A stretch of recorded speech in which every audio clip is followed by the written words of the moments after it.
I have officially been adopted for 24 years, so I thought I would do kind of a Gotcha Day anniversary video. So for those of you who don't know my story, I was adopted from China when I was 11 months old, so I don't really know what it's like to not be an adoptee. It's honestly just my normal, and I don't see any differences in my family from other people's family. My parents are just my parents, and I've only recently started thinking about how adoption has affected me. So growing up, I didn't personally feel any different from my non-adopted friends. But as I've gotten older, I've also gotten more curious about where I come from.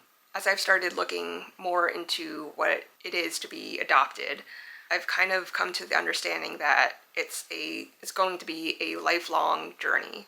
It won't stop at some point. It'll be for my whole life. Like, I started learning Chinese and being more interested in watching Chinese content and history and culture than I would have been as a child. I also did 23andMe and Ancestry DNA to see if any siblings or anything would have any DNA on there as well, but so far no luck with that. I was also interested for the health and geography, but I honestly haven't done much more than that.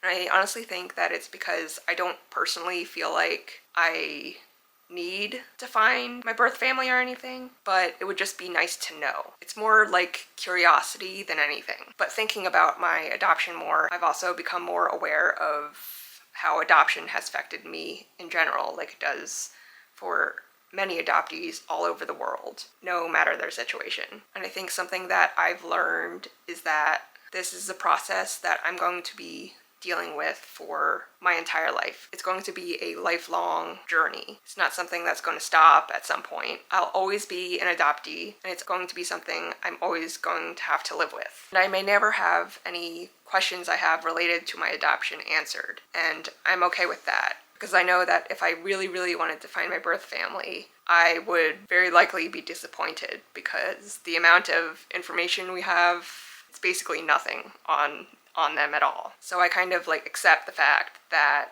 I will never get answers to those questions. Basically, I just know that these questions will always come up for me at certain milestones in my life, or just whenever adoption comes up as a topic and makes me remember, oh, I'm adopted. And I think that realizing that adoption is a lifelong process early on is going to be extremely helpful for me going forward, because then I can zero in on the issue and work through it. If you're interested in learning how my family celebrates Gotcha Day, you can watch that video here. Thanks for watching. Bye!